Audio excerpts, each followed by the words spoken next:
me analyze a few examples illustrating this. Let's look at the following proof. Example 332.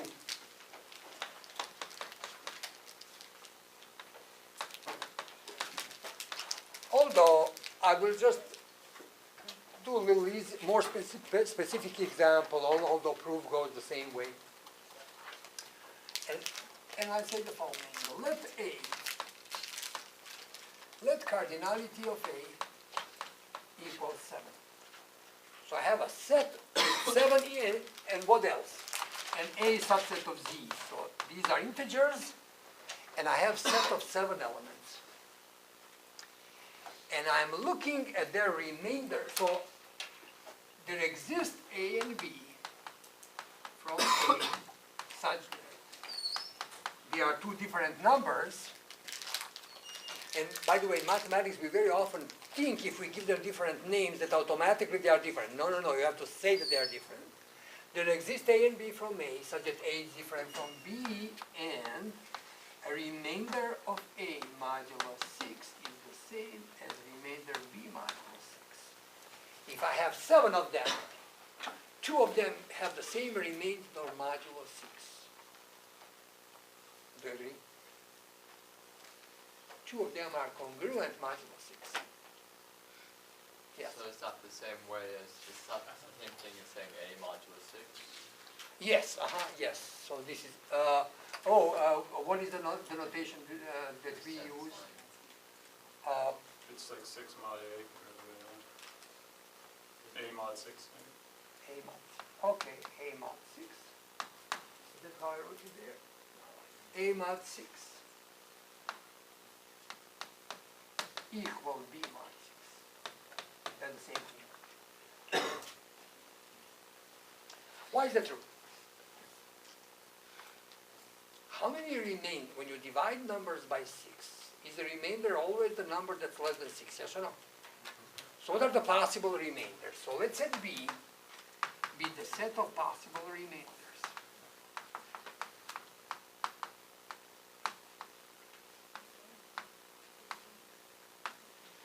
And remainder is always greater than or equal 0 and less than 6. So what are the possible remainders modulo 6? What are they? 0, 1, 2, 3, 4, 5. So what? And so if I define a mapping from A to B such that f of A, f of x equals x mod 6, then what will happen? According to pigeonhole principle, how many pigeons do I have in A? 7. And how many holes? 6. So what happens? There's 2 2 of them need to share the At hole. least 2. Yes. Because there So might be more. exactly, there exists x and there exists y such that x and y are different, and f of x equals f of y. I don't know why I call them x and y. Sorry, A and B. See, that's how I call them up there. So that's it. There are 6, we didn't need to write all this. There are 6 possible remainders and 7 numbers, so they need to share.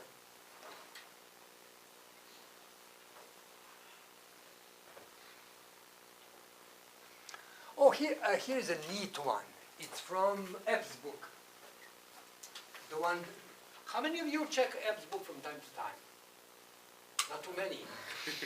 Okay, that means I thought if you don't feel that you have enough information, that's a good reading source. So generally, whenever you feel that things are not going right or you are not understanding everything clearly besides other resources, also look at that one. It's very they explain it very nicely with a little more time than what we do here. Here's an interesting problem from that book. It says 333.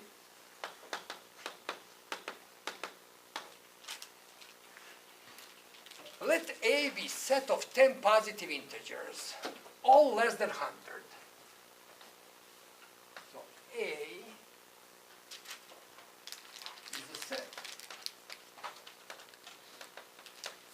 positive integers. All less than 100.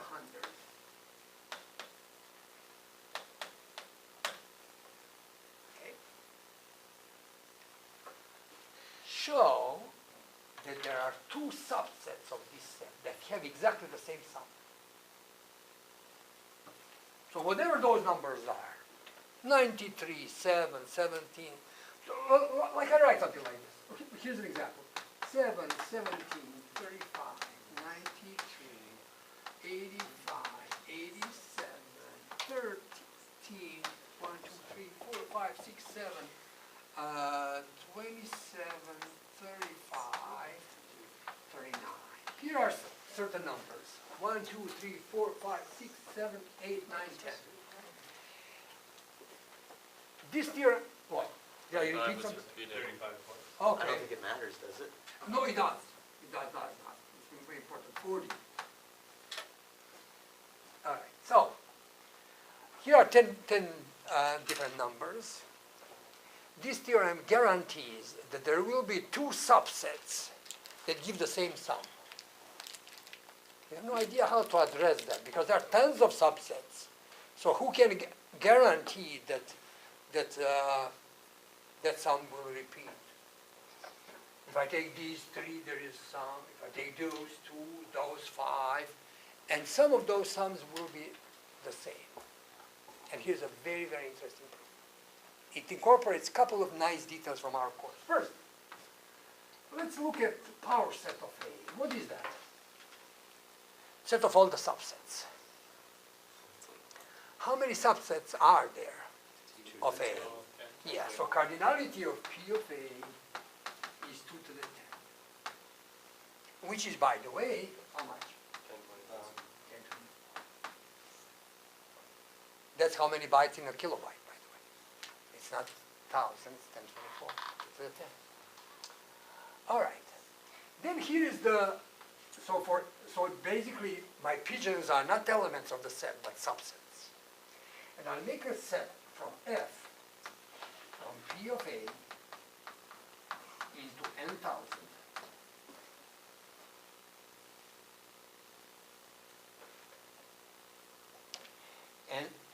And here's the mapping. Y into n,000. For every B, I'll say the following. F of B equals the sum of B. So whenever you give me a subset, I'll add up the numbers, and that will be the number assigned.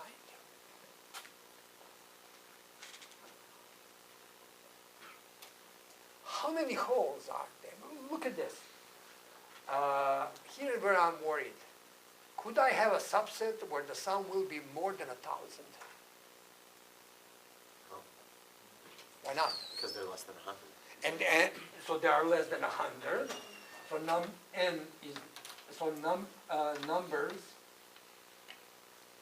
less than 100. And what else? How many of them can I pick at most?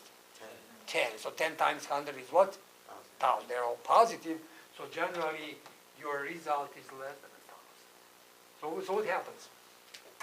How many pigeons do I have? 1024. How many holes? Less than 1,000. So what happens? 2 pigeons must share the same hole. So there are, so according to pigeonhole principle, there exist B and C that are subsets of A such that F of B equals F of C. And that's exactly what it is. They have the same sum. So that's an interesting, nice conclusion. Otherwise, it looks very hard to control, because it could be 2, add 2 here or 7. Actually, you don't have much space for those sums to put all the sums to be different. It gets crowded because, of course, it was very important that this is 100 and this is 10. Can you make your own examples now? The whole thing is that what? K times L is bigger than 2 to the L, or 2 to the K. This is K. Then the whole 10 times 100 is bigger than 2 to the K. So now you can make your own problems of similar type.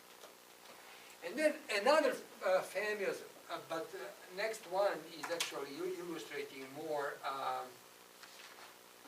generalized pigeonhole principle, and that one is a famous theorem. It's called Ramsey's theorem. So this is Ramsey's theorem, finite version. And here's what that theorem does. Let me look at your problem number 5 to tell you generally, to give you the flavor of this theorem. So let's look at problem number 5.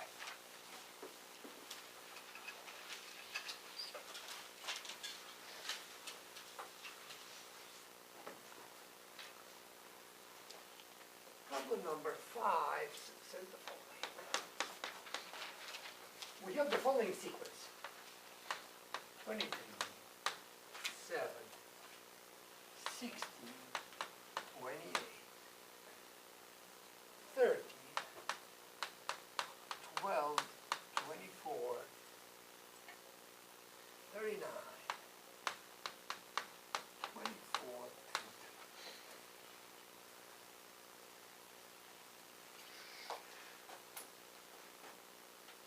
Is this sequence increasing or decreasing, or goes zigzag? Zigzag. A little bigger, a little smaller, up and down. My question is, can you make a subsequence of that sequence that is strictly increasing or strictly decreasing? And how long can you make it? So how many elements do you see there that I wrote? How many is this? 10. Which is what? 3 squared plus 1. So there are 3 squared.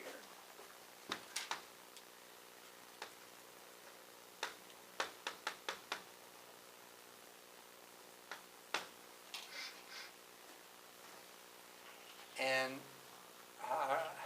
Ramsey's theorem guarantees that there is a subsequence of length 4, so 3, of length 4 that's increasing, or subsets of length 4 that's decreasing. Can we find one? Can we find a strictly increasing sequence of length 4? Or strictly decreasing, whatever you can find.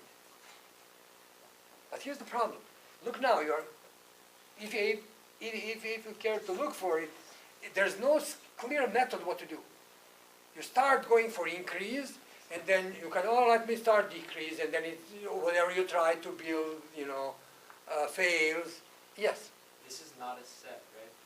What's it? Is it different? Oh, yes, it is a sequence. Actually, I should have written it like this as ordered pairs and all that. But in computer science, they often call, those are called, how do they call it? Arrays. Arrays, yes. And then they put curly brackets. But for our course, it will be more consistent to have this. But this is really combinatorial problem for computer science. So within this sequence, are you guaranteed to have an increasing sequence of length 4 or decreasing? Not both, but one of them is guaranteed by Ramsey's theorem. Which one can you find? Can you find one that increases of length 4? What about decreasing? I can. Here it is. 28, 13, 12, 3. Is this decreasing? When I just separate those 4. If I take just 4 of them without shuffling them, just erase everybody else, keep their order that they had in the original sequence. So now when I take 28, 13, 12, 3, did it get decreasing? Yes or no?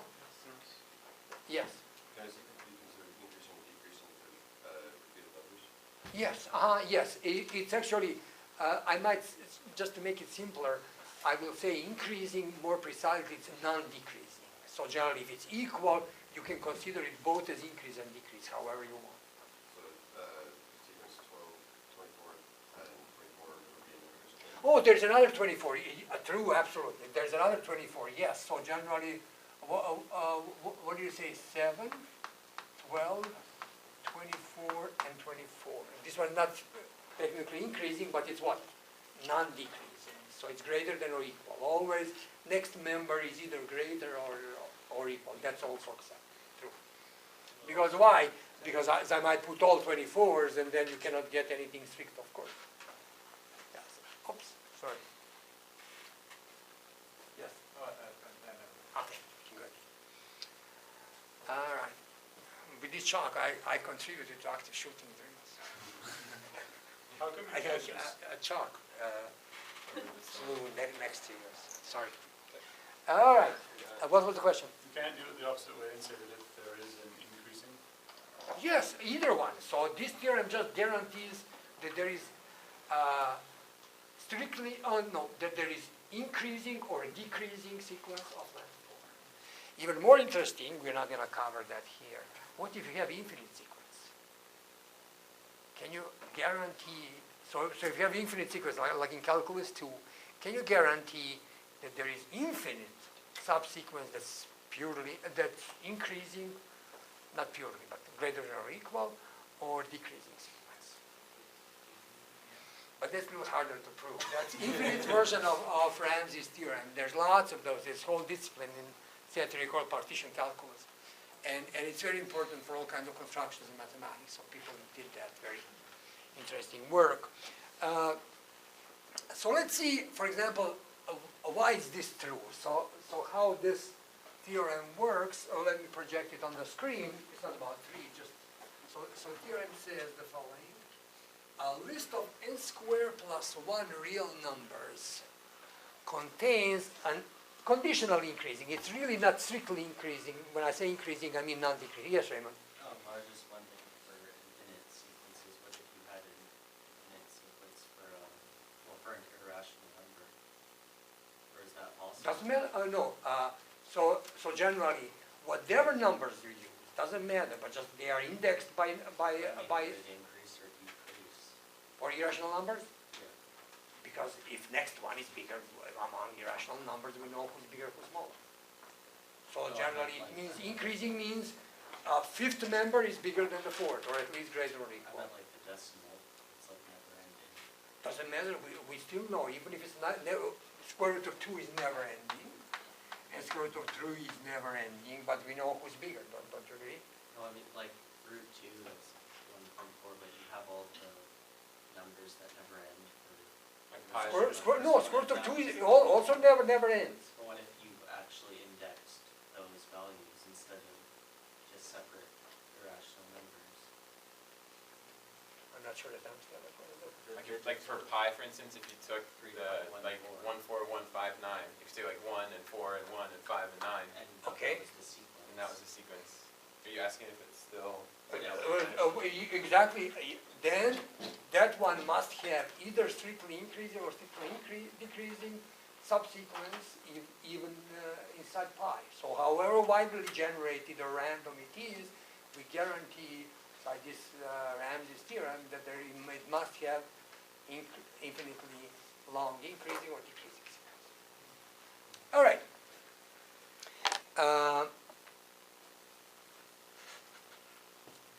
So how does the proof look like? So it says if you have n squared plus 1 real numbers, then it contains an increasing subsequence or decreasing subsequence of length n plus 1. So here's how interestingly it works. So you put all the numbers. It's like in this example, but in the general case. So n squared plus 1 has n plus 1 subsequence, which is increasing or decreasing.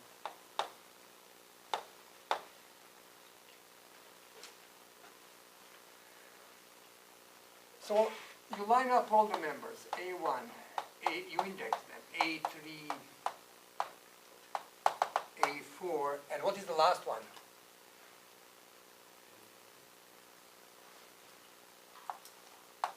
A n squared plus 1.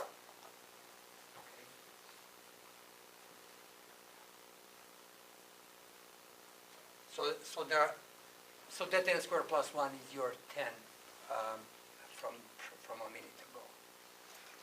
And then what? For each of those numbers, 1 to n squared plus 1, let f of I be the length of the longest increasing sequence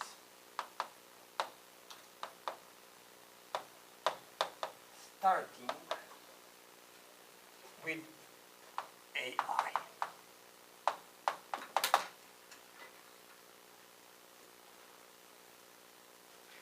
So, each of them has, so by the way, if you look at this proof, you can use this proof on the example that we just did a minute ago, and that will give you automatically that sequence that we kind of looked at and kind of guessed or kind of recognized quickly what it is, but this is an algorithm or machinery that can produce that sequence. So for each of them, we produce the longest increasing sequence starting with that number. So f of 1 is whatever the first one starting, the longest increasing sequence started with A1. So what happens there? What are the numbers f of I? So case 1. For some I, f of I is greater than or equal than n plus 1. What then? What am I saying? Is that last A, n plus 1, or R4, A4, after the 3? Where? Up, That's 4. okay, never mind. Here? No, the one before the ellipsis. Oh, It's A4. A3, A4, yes. A4 and so on, n squared plus 1.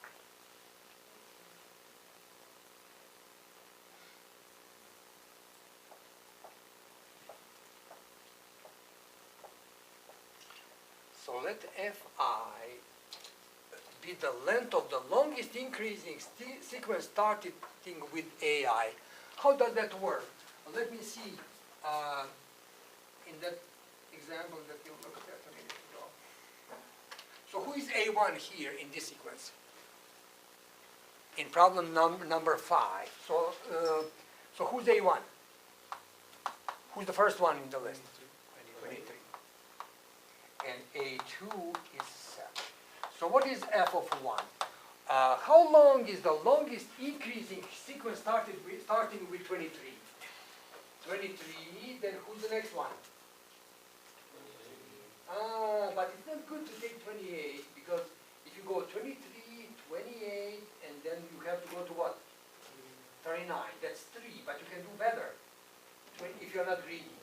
23, skip this, take 24, oops, and take 24, but again, what do I get then? 3 again. So how much is f of 1 is then what? How much is f of 2? What is the longest increasing sequence that starts with 7? So list them all and see the longest one. What is the longest one that starts with 7? 7, 16, 28. Maybe it's better to skip 16, It's the same.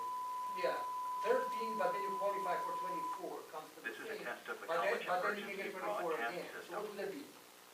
7, Maricopa College active shooter drill has now been 13, completed. This will be the final message from 24, our emergency and broadcast 24. system. Did I get 4? So then f of 2 is 4, and so on. Actually what? Here I'm done, because already at 2, did I get increasing sequence of length 4? That means I'm done. So here the same thing. If I find someone who has long enough increasing sequence, then that's my proof. So for some, if that happens, this I, this is the example, is the subsequence we are looking for.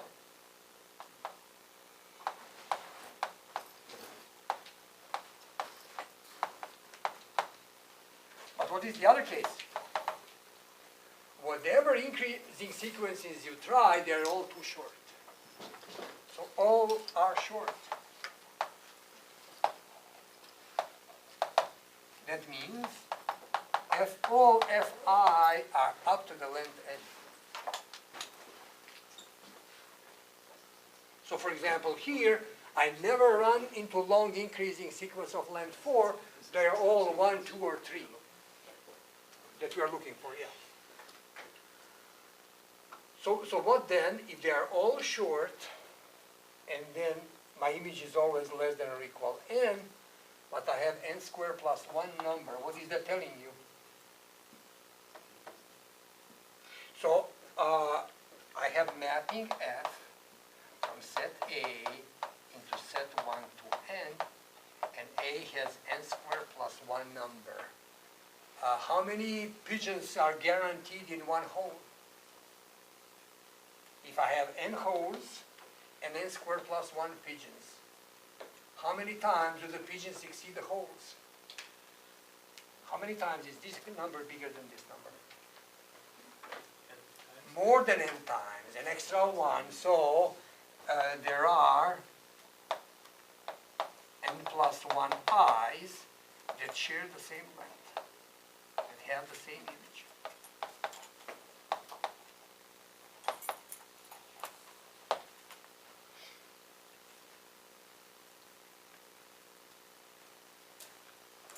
And then yes? This theorem only apply if your sequence is n squared plus 1. So if your sequence was 11, then... Again, you can have 4, Yeah. but not more than that. Okay. So everything between two squares has the same Yeah. guarantee. By getting a few extras Yeah. doesn't help you very much. Makes sense. And then what? For those n plus 1, you can prove that the sequence of these n plus 1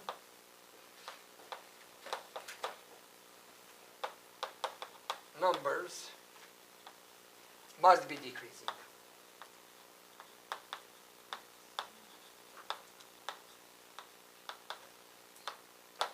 Why?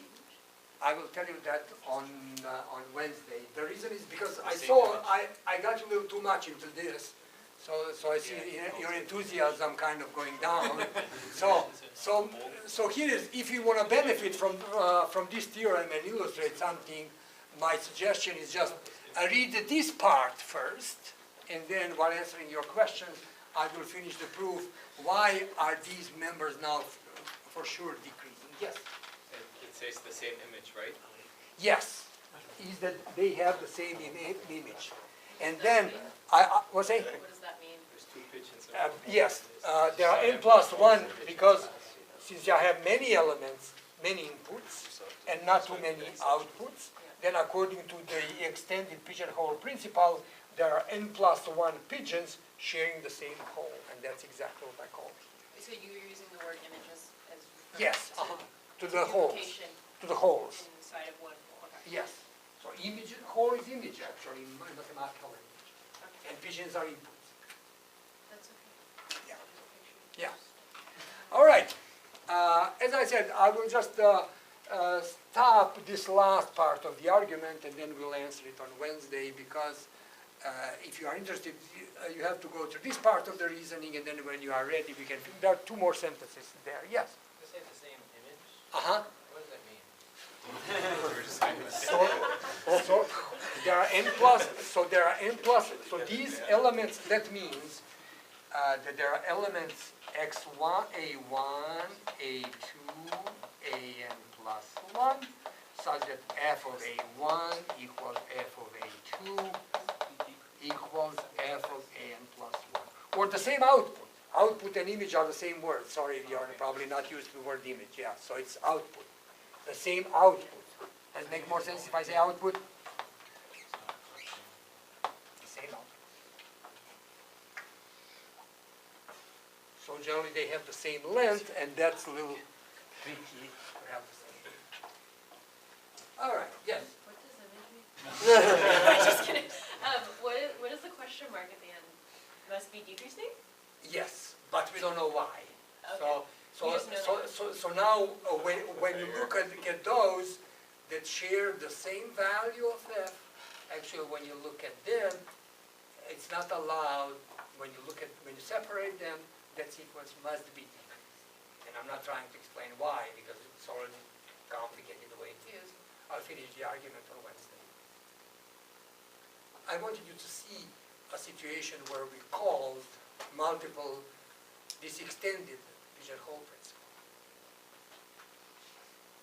All right, so generally, calling the principal is fairly easy, but setting up the function and getting an idea what to do could be very complicated. So the idea why we wanted to have this section is that you are familiar with terminology when people call. All right, let's go to section 3.4.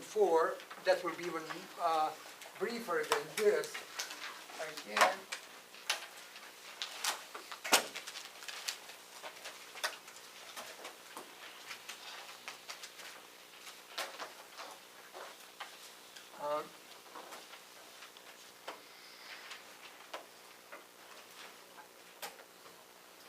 So section 3.4 is Russell's paradox and halting problem. Russell's paradox is easier to explain, and then halting problem is really what's more important for computer science. So let's at least understand technically Russell's paradox, and I'll tell you what's happening in the halting problem. So 3.4 Russell's paradox and halting problem.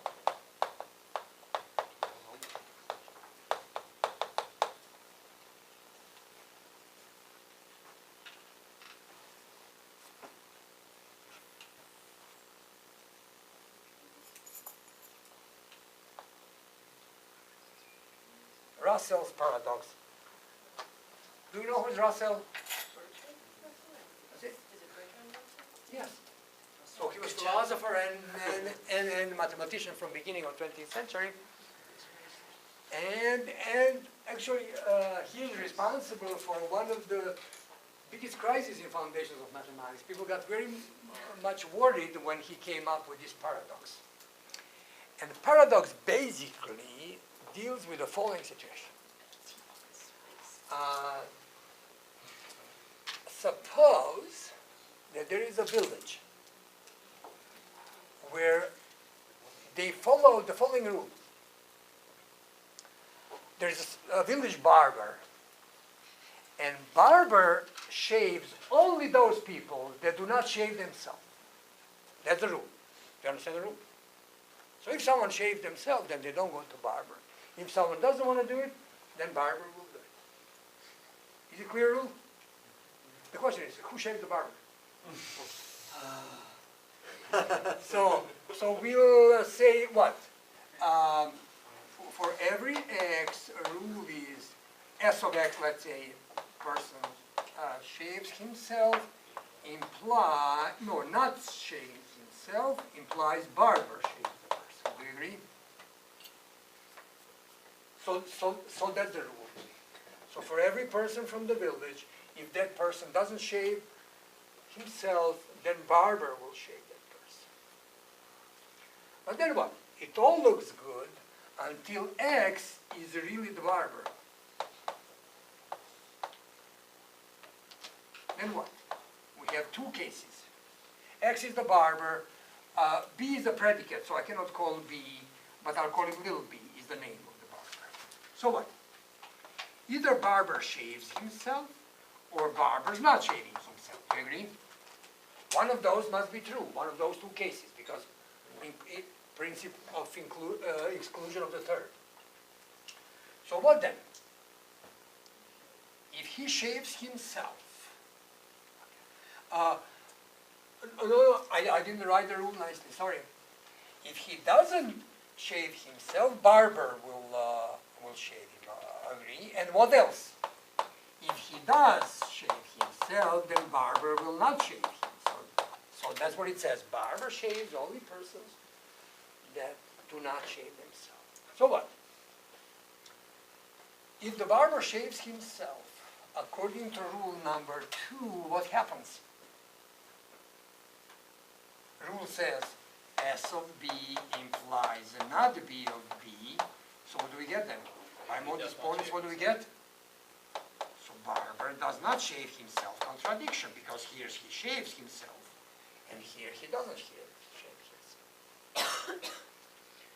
What about if he doesn't shave himself? Then what? Shouldn't there be some No, that's what the rule in the village is, so here it is. Nobody can shape the bar? What's it? Nobody can shape the bar? That's how they wrote it in their, book of, village has the book of rules, and that's how they wrote the law. Sometimes people write strange laws and they don't think about the I mean, consequences. if you can shape yourself, you can shape somebody else, right? So, no, the rule says exclusively who can qualify to go to the barber to get shaved. So what? So now, if he doesn't shave himself, then what happens? Because he doesn't shave himself, he qualifies to be shaven by the barber. So by modus ponens, we get what? Barber shaves the barber. But that's contradiction because we assume, because that's the same operation if it's done by the barber. So we got contradiction. So what happens? What if the barber has long hair and doesn't want to be shaved? Isn't that the ultimate consequence? Let me see. Everyone wants to No, yes, so generally there is also a rule in the old times, everybody has to be decent and all that. Is he considered a barber when he's off of his shift? He is, that's how whole village. Or is he a citizen at that point? All right, so, There can only be one. Yeah, I feel like this should be solved by having two barbers. Very easy. so here it is. I see from all your suggestions, you don't like the rules in this village. So don't live. And actually, village with such a rule cannot exist. They have to make better rules, agree? So this is hypothetical village, so no one really cares about it, so it was just a little discussion and that's it. But in mathematics, we had about whole world of sets that was very important in that period. People just started to think more formally about sets. And then Russell asked this question, it was like, I think very close to 1900. He asked the following. By the way, let me mention what this led to first. Do you remember, and I warned you about it, and this is exactly the reason why. How does the set builder notation work? It works like this. If A is a set, then there is a set of B, which is what? Set of all A in A with the property phi of A. You remember that set builder notation? But since that time of Russell paradox, actually we do this very carefully. You do it always within a set, not in the empty space, like bring whatever you want. We first fix where are we working, do you understand that? So we are collecting elements from a set, not elements from the whole world. And the people were not aware of the importance of this, and this is Russell's paradox.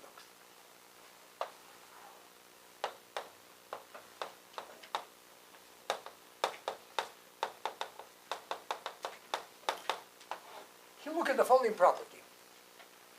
Properties of the set phi of x is the following property. X does not belong to itself. Okay? So what? If I look, why is that a decent property? Because here it is. Look at the set 1, 2, 3. And I call it A. Is A its own element, yes or no? No, why not? Because do you see A inside? No, you just see 1, 2, and 3. Nobody has A. If you think of A as a jar, inside I see 3 numbers and no jars inside. So A is not element of A. Is that clear? So you can see, what I cannot show you is there a set that is inside its own element. I cannot show you that, but it doesn't matter. So here's the property. So all these, like my A, will be, so that's a property. And I look at the following set. Now I call it B. The set of all x's such that phi of x. Is this basically set builder, yes or no? No, it's not. What's missing from set builder? The element? X is not limited. X is who knows where in the whole universe. I'm not limiting myself to a particular, within a particular set. Take as huge set as you want. Reals, integers, all kinds of constructions. Everything's fine. This is where things went wrong. Here, and people were not aware of it. So set builder was used this way. And then let to the following. All right, so what's B? B is set of all x's such that x does not belong to itself. Agree? So now what? Like with the barber. Does B belong to itself or not? Let's see. I have two cases. If B belongs to itself, does it pass the phi test, yes or no? Does it pass test or not? Or does not? No, because who's inside? Inside are those that do not belong to itself. B belongs to itself, so not phi of B. So should B be inside? Inside are just those that pass phi test. So if